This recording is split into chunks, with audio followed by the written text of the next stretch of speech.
COVID-19 has put a halt to life as we know it. Parents are now teachers. Small businesses are finding new ways to serve their customers, and college graduates face an uncertain future.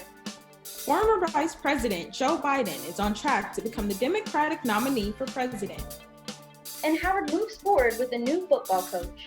NewsVision starts now. From the campus of Howard University in Washington, D.C., this is NewsVision, a newscast written, reported, and produced by capstone journalists in the Department of Media, Journalism, and Film. Good afternoon. I'm Tatiana Swain. And I'm Ty Spears. You're watching NewsVision, the senior capstone course for broadcast journalism students at Howard University, where students produce, shoot, and edit every story you will see in this newscast. We are broadcasting from our hometowns of Los Angeles, California, and Skillman, New Jersey, due to COVID-19 suspending the remainder of the semester.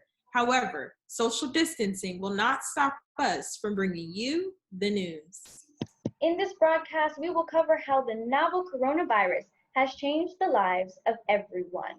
But first, we begin with a recap of some of the top stories from the spring 2020 semester at Howard University. Highlights of the semester was a visit by the namesake of the Cathy Hughes School of Communications.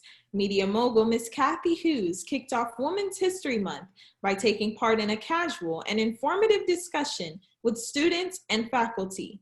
She was accompanied by the leading female leaders of her media empire, Urban One. NewsVision reporter Shayla Farrow has the story. What advice can you give us that hopefully will grasp? That sounds like you need to give it. Howard University's Cathy Hughes School of Communications kicked off Women's History Month by hosting a conversation with Cathy Hughes and the women of Urban One on Monday, March 2nd in Screening Room West. The panel was moderated by seniors Amber Tucker and Caprielle Trinard. I really appreciated all the things that they had to say. They were very valuable pieces of information. I feel like the audience was able to learn a lot. I learned a lot. And I'm just really grateful that, they took the time out of their busy schedules to drop these gems and share their much appreciated wisdom. In this two-part panel, attendees were able to sit in on a conversation with Ms. Hughes and hear from leading voices in her media empire. The audience was able to hear from women who worked in a variety of positions within the company, such as general manager, editor, promotions director, and more. I came out with my media entrepreneurship class with Dr. Lamb, and it was a really good experience being able to listen to Cathy Hughes because she has just a lot of great motivation and she has a lot of encouragement for younger students. Years ago, I realized that I was supposed to be in media, but my second choice for myself would have been to teach. The greatest honor of my life is to have this School of Communications named the Cathy Hughes School of Communications. Not because it flatters my ego, but because it puts me in direct contact with you and the other students. You know my story because of that. And I know many of the stories of each of you. A conversation with Cathy Hughes and the women of Urban One turned into an evening of laughter, lessons, and valuable information. For NewsVision, I'm Shayla Farrow. It's always great to have legends like Cathy Hughes talk with students to encourage them to continue pursuing their goals. Howard also welcomed several notable alumni to celebrate the university's 153rd Convocation. At Howard, or as we call it, the Mecca, Convocation is a time for all generations to commemorate its founding on March 2nd, 1867. This year, alumna and trustee Leslie Hale gave a powerful keynote address for Convocation and inspired students and alumni. Hale talked about her Howard experience and how the concept of our founding is revolutionary. She raised the question of whether our founders conceptualized what Howard will become, and whether they realized the extent of alumni that would change the world through their work and activism. One of the notable alumni who is making a difference in the world of sports is Stanley Barrett. Barrett received the Postgraduate Honorary Alumni Award for Journalism at Convocation. The longtime anchor for ESPN got his start here as one of the first anchors of NewsVision. And at Convocation, he took time to talk with and inspire several current journalism students, including me. It's incredible. The moment I stepped out of the car, just all these memories came flooding back to my time here at Howard. The 153rd anniversary of Howard University's Charter Day Convocation took place on March 6, 2020. Students and alumni alike gathered to enjoy the proceedings. Howard nurtures, Howard educates, and Howard polishes you. And then when you are ready, Howard propels you. And propel him it did as alumnus and now distinguished ESPN anchor Stanley Verrett received the 2020 Distinguished Postgraduate Award. To be recognized in this manner from an institution that I cherish so much is just, it's one of the greatest honors that, for me, that I could have. It was in these very seats, down these very aisles that Stanley Verrett sat and looked up at the Charter Day Convocation speakers. Now he stands on stage as a postgraduate honoree as students are looking up to him. It was really inspiring. I hope to be like that one day as a graduate from Howard University. What I like to say to the students, particularly the journalism students, you are prepared. Everybody wants to work in media. I mean, it's a very popular career path. But you have everything that you need to be successful with the training that you received at Howard University. So when you go out there, know that you're ready to compete. Put your best foot forward. Let the training that you received here shine through. Believe in yourself. Be confident and make it happen. And keep adding to the legacy of Howard University. It was great having the opportunity to interview Mr. Verrett. He was so excited to be back, and it's so inspiring to know he started right here in this capstone class as a classmate of our professor. For the fans of HU athletics, Bison fans are looking forward to a new season with the new coach. That after former head football coach Ron Prince stepped down. NewsVision reporter Tia Humphries was at the news conference when the announcement was made. Howard University President Wayne A.I. Frederick and Director of Athletics Kerry Davis announced the appointment of a new head coach. And I am proud to introduce the new leader of the Howard football family, Larry Scott.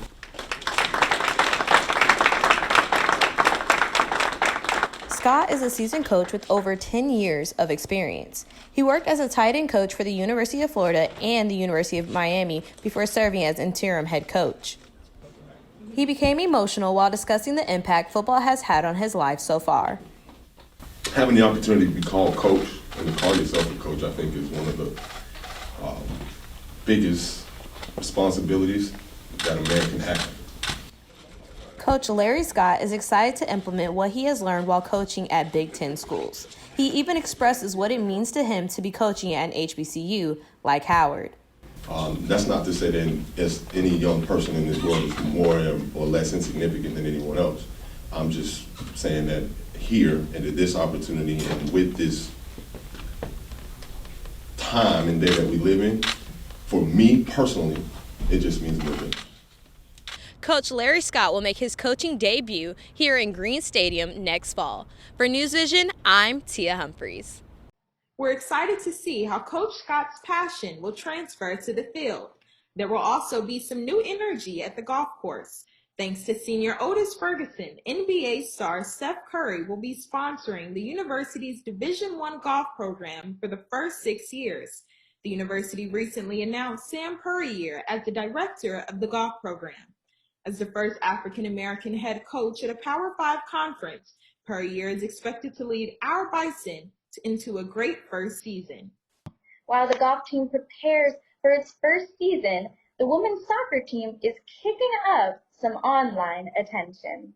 Despite COVID-19 putting an early end to all campus sporting activities, the 2019 SWAC Conference regular season champs are making the best of their online practices, but using toilet paper instead of a soccer ball. In a TikTok challenge that went viral, let's take a look.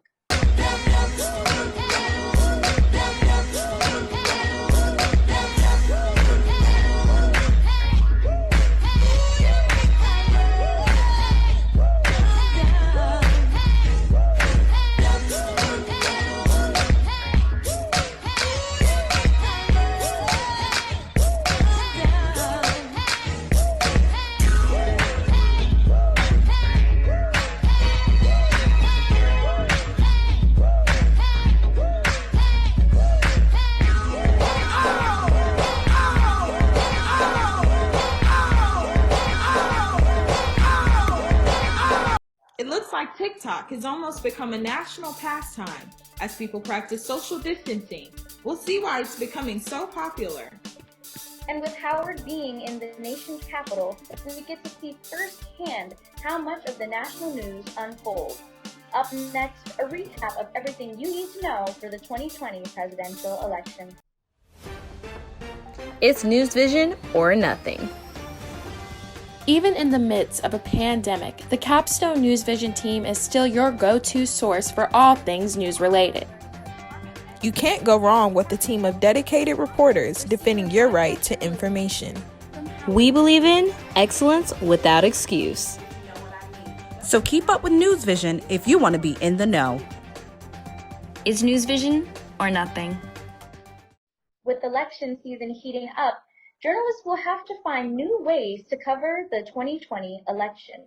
The Democratic National Convention is taking precautions due to COVID-19 and moving their convention in Milwaukee, Wisconsin online and pushing the event to August instead of their original July date. That's when the convention will formally announce the Democratic Party's nominee for President of the United States. The Republican National Convention will be held in Charlotte, North Carolina, after the DNC. President Donald Trump is the presumptive GOP nominee, despite being impeached in December for abuse of power and obstruction of justice. Mr. Trump became the third president ever to be impeached before being acquitted in February in a Senate trial. Now that it appears Biden will be the Democratic choice for president, the big question now is who will be his pick for VP. Biden promised his vice president running mate will be a woman. While speculation grows on who that woman will be, the only thing Biden is saying so far is that his committee that will help make that choice will be formed by May 1st, and that he hopes to narrow the top 3 candidates in July. Most of Biden's previous Democratic rivals, including Senator Bernie Sanders, have endorsed him.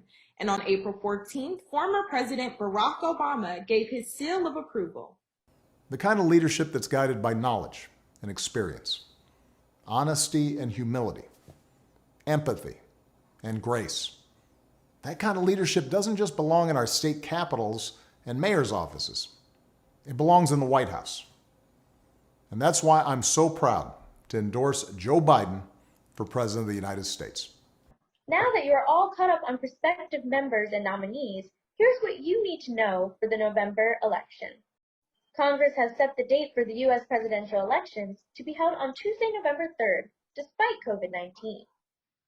Across the country, state election officials are trying to find out what is going to be best for the voting methods for the election. Voters remain concerned about how the presidential election will go this year, as vote-by-mail advocates do not know if enough envelopes have been ordered. The pandemic has caused a rippling effect for employees and employers across the country, ranging to education to entertainment. In the past few weeks, more than 26 million Americans filed for unemployment. Congress and the Trump administration passed a stimulus bill approving money to help taxpayers alleviate some of the economic downturn that everyone is facing. Approximately 80 billion Americans that qualify for the stimulus check will receive their money by the end of April. One sector that's been hit especially hard is small businesses. Many have had to close their doors and let go of their employees to find new ways to deliver their service in the pandemic. NewsVision reporter Journey Rucker has the story. I'm a landscape contractor, and we work. All our work is done through crews. It's hard to social distance when you have 4 people riding the same vehicle together to and from the jobs. The $2.2 trillion coronavirus stimulus bill signed into law by President Donald Trump set aside $349 billion for a new small business loan program. The goal is to help small business owners and their employees ride out this economic storm.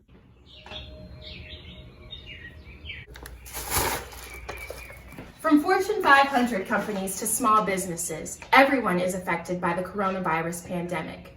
even food delivery companies, who seem to be thriving as people are calling in for their food. Toilet paper companies, hand sanitizer businesses, and grocery stores are continuing to make a killing. No one knows whether this economic disaster will resemble a storm or a long winter. Small businesses employ nearly half of the private sector workforce, and their ability to survive will determine the length and breadth of this recession. Well, that still remains to be seen. That's the federal government. We have applied for what they call the Paycheck Protection Plan. Now, according to the government, a check will be coming soon. So we'll see. For NewsVision, I'm Journey Rucker. For further information on small business loans, check out the U.S. Small Business Administration website. That's right, Tati. It's been a tough time for a lot of people who have suddenly been thrust into an unknown era with unforeseen changes.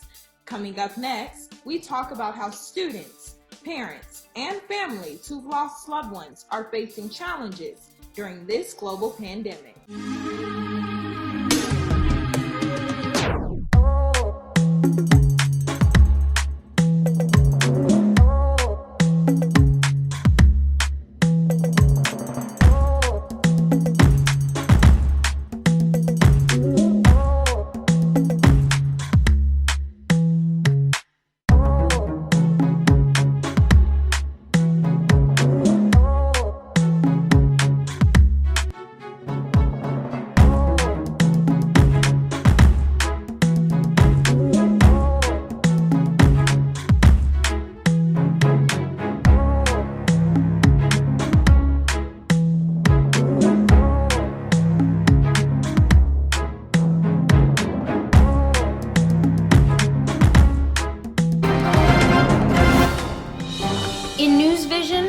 Don't rush. We keep our public informed and the news stories fresh. Due to the COVID-19 pandemic, people everywhere are changing their normal routines, primarily adhering to social distancing policies. That includes broadcast journalists. Newsrooms across the country have made adjustments in the way they tell the news by using their creativity and innovation. Interviews and meetings are being conducted through video outlets such as Zoom and Blue Jeans. Reporters who are still out in the field use masks and gloves to protect themselves, whereas some reporters and anchors are reporting live from their offices or living rooms. Journalists always rise to the challenge, and COVID-19 isn't any different. The sudden end to the school year has hit students, parents, and educators especially hard. College students aren't the only ones who have transitioned to online classes. The reality of prolonged school closures can be crippling, especially for children of special needs and their families, including mine. Charmaine Young is home today, and for the remainder of the school year, this will be where she leads her students and faculty. Okay, so the biggest disconnect for students with special needs is a break in their routine, particularly their instructional routine. And so for any school, particularly a school that is has high enrollment of special needs students like ours. The reality of prolonged school closures can be crippling, especially for children with special needs and their families. The second largest district in the nation, LAUSD, has nearly 70,000 students in their special needs program. And nationwide, 6.9 million students received special needs services during the 2017-2018 school year. Each student has unique circumstances and an individualized education plan, better known as the IEP. Many students with disabilities also receive additional services, such as occupational therapy, speech therapy, and physical therapy. The absence of these services have affected households across the country, including my own. Used to a very routine schedule, and so being that the schools abruptly closed, and he had to start working from home off the laptop and computers, it's been very tough getting him on a routine and on a schedule. For students with disabilities, routine is everything, and their new routines are the reality of learning while staying safe. Yeah. This new reality is one that's hard to juggle, but it's important that we take it one day at a time. The growing coronavirus pandemic has had a significant impact on the world, but especially here in the US. Still, some governors are choosing to reopen some businesses, which has caused controversy on the national and local levels. In most states, governments have mandated safer at home guidelines, closing all non-essential businesses with some extensions put in place with no set end date. Many Americans are already bracing for the aftermath this pandemic will have on the economy, healthcare system, and mental state of frontline workers. Unfortunately, the U.S. has the most reported deaths in the world, with more than 50,000 Americans losing their lives so far.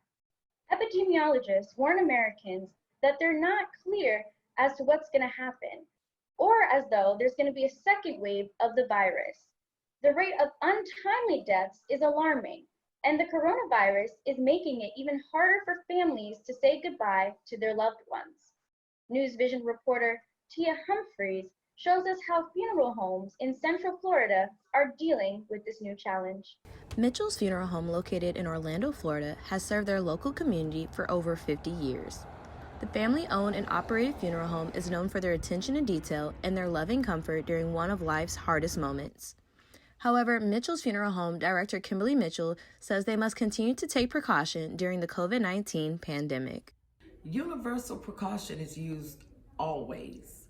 So it really is not anything different that we have to do, because we treat every case as a universal precaution. The funeral home has also placed sanitizing stations and informational graphics throughout their facility. Mitchell's Funeral Home is dedicated to providing the same service, but just with some adjustments to make sure that they prevent the spread of the novel coronavirus. Because you want to comfort your families, you want to hug them, to let them know it's going to be okay. But because of this, we're not able to do that, and the families are not able to really have closure because all of the family members are not able to come because of the virus. No one is traveling. Mitchell's Funeral Home is abiding by the CDC's recommendation of limiting services to 10 people and suggesting memorial services at a later date. Cemeteries are even limiting services to immediate family only. Although the coronavirus is making it hard for families to say goodbye, Mitchell's Funeral Home is doing their best to help during these trying times. For NewsVision, I'm Tia Humphries. Funeral homes across the nation are finding new ways to honor loved ones, including virtual services. A new normal we all will have to adjust to. It's a new normal indeed, Tati. Even in the darkness, we must find the light. J.K. Rowling once said, "We are only as strong as we are united." Next, we will look ahead at how we will move forward as a nation, stronger together. The importance of community and a tribute to our seniors next on NewsVision. Who are the essential workers? They're also known as critical infrastructure workers, and these are the people that we see risking their health during the coronavirus outbreak. This can include any of the following people: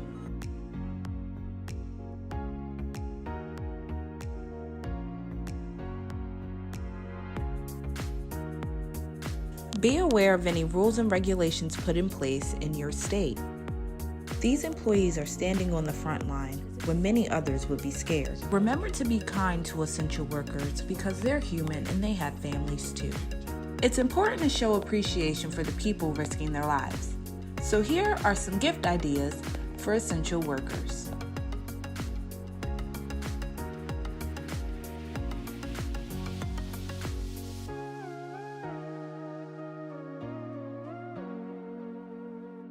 Remember to say thank you the next time you see an essential worker. Being stuck in quarantine definitely sucks, Tati, but the weather doesn't here in sunny California. It's about 87 degrees. Really nice day out and a perfect time to go out and get some fresh air. Well, that's kind of crazy because over here it's definitely torrential downpouring. So, thank you so much for rubbing that into my face. But I'm sure we're going to get better weather along in the week. It's a craze that everyone's involved in, from kids to parents. Since COVID-19, people have been warned to stay indoors and practice social distancing. But that doesn't mean that the fun has to stop. TikTok is really everywhere. The coronavirus pandemic has students and adults alike in the house for longer periods of time, trying not to give into boredom. Because of social distancing, I asked my youngest sister how she stays entertained with this app called TikTok. I love the dances and I like the skits that you get to do. TikTok is the 4th top globally downloaded app since February and has experienced a 27% increase from February to March 23rd since the coronavirus pandemic.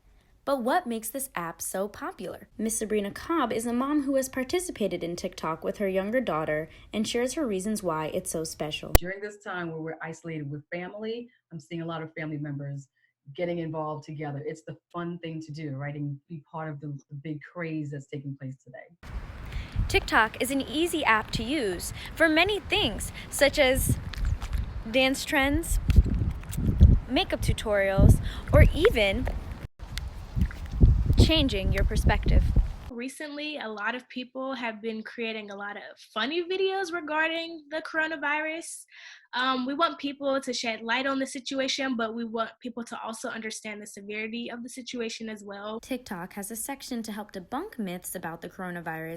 But how long will this app stay around? Well, I think TikTok is like a newer version of Vine.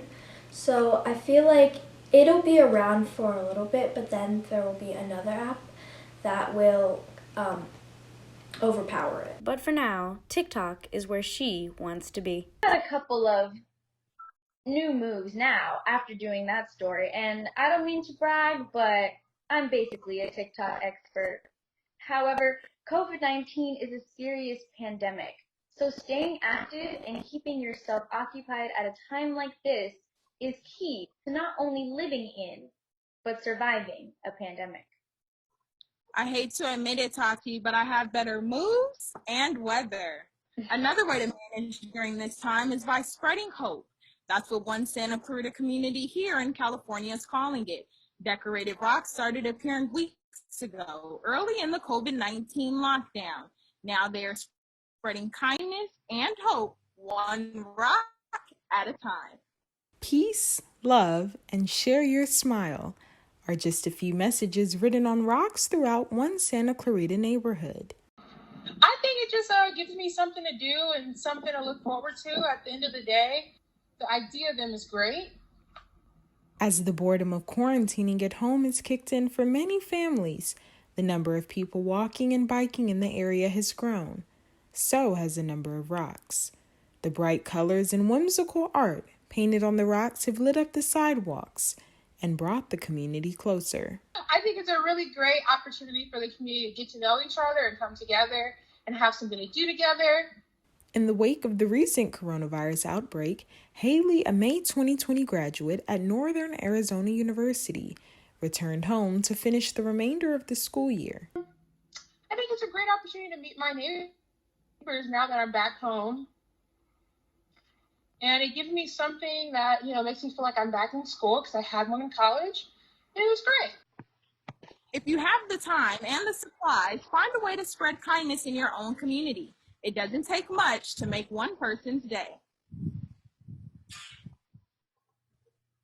Ty, that's a wonderful, wonderful story. And you know what? Because you inspired me so much, I made a little rock by myself. It says, "Smile, this too shall pass." Meanwhile, in South Carolina, Governor Henry McMaster ordered non-essential businesses to reopen. The consequences of this order may not be known for months, but for now, people are doing only what they can do to help people in this time of need. NewsVision reporter Journey Rucker has the story. Random acts of kindness are seldom and not celebrated, but in the face of a pandemic, communities are coming together and helping those in need. For Sandy Gamble, this couldn't be more true. Just like the virus, kindness spreads. In downtown Fort Mill, South Carolina, folks are accustomed to Southern hospitality. The coronavirus pandemic is no exception. On Main Street, restaurants are offering free food so children do not go without a meal during the outbreak. And the community has risen to the unprecedented occasion to help each other look on the bright side. The only thing that's been difficult for me is the fact that I can't go to the grocery store myself. All of our neighbors in our cul-de-sac have done the same thing, and even down the street from us, they've called and checked on us and gotten groceries for us, so that's been a big help. Miss Sandy usually spends her time teaching piano or tending to her garden. So when stay-at-home orders were put in place, a couple of boys in the neighborhood decided to help her in the best way. We have students that are here from college because they can't go to college, and the young people are willing to help. So I've had high school and I've had college boys come over and help me with yard work. From delivering groceries to helping older people with yard work, the pandemic has generated kindness in many forms. I think when you give to others, you always get more in return. For NewsVision, I'm Journey Rucker. It is interesting to see how communities are coming together in handling this unprecedented situation. Another group that COVID-19 is affecting are the graduating seniors. Some are feeling the pressure. Ty, I think we can speak for our classmates and others around the country that we are disappointed at how our 4-year undergraduate experience is ending. Yes, Tatiana, I agree. The class of 2020 were expected to graduate on campus and then enter into the strongest job market in 50 years. However, students now face the risk of graduating into a recession. NewsVision reporter Shayla Farrow has the story. Hello, Howard. HU. HU. Graduation is one of the most notable milestones in an individual's academic career. Post-graduation, students typically enter the workforce, but with the spread of COVID-19, the job market is in the midst of an unprecedented time. I was kind of told that the job hunt was going to be like an interesting time in my life and very chaotic. Job offices have been shutting down in an effort to combat the spread of disease, and some prospective graduates have already had internships and job offers rescinded due to the coronavirus. A lot of short-term employment opportunities like summer internships and 6-month fellowships are either getting canceled or being postponed as people wait and see. For more long-term, full-time opportunities, you're seeing two kind of trends. One is that either employers are offering more remote opportunities or they're limiting how many people they're hiring to be kind of staffed in an actual location. So I'm optimistic still, but as we navigate this new normal, there are definitely things that are give and take. In a world of uncertainty, it is still good to know that there are some students who have been able to secure a job despite the pandemic. I feel like the goal of pretty much most college students, including myself, is to, graduate and have a job lined up. And so I think during the course of your college years, when you're doing internships or like looking for that, job opportunity, it is a very stressful situation. And so once I did find or get my job offer, it definitely took a lot of the pressure and stress off. Graduation in itself can be a very stressful time for students, but facing graduation and a pandemic, that just intensifies the situation. Many students are still struggling to gain employment and are relying on resources such as LinkedIn, Handshake, or Indeed. So to the graduating class of 2020, just remember that perseverance is key. For NewsVision, I'm Shayla Farrow. And remember that we are all in this together. Know that you can still gain employment during these unprecedented times. Regardless of whether we're tossing our tassels on the yard or online, since the very beginning, we Bisons still have one thing in common: the long walk. The long walk is a Howard tradition of graduates taking the only straight path from Childers Hall to Founders Library to signify the end of their Howard journey.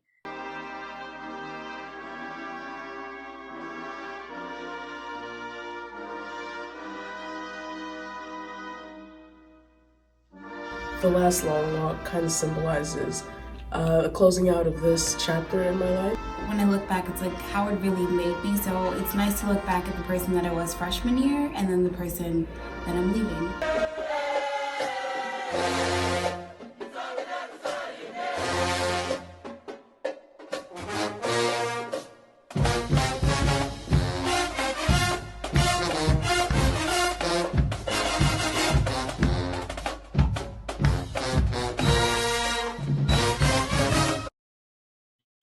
I can't believe it's already our time for our long walk. It feels like just a couple of months ago, we entered Howard as freshmen.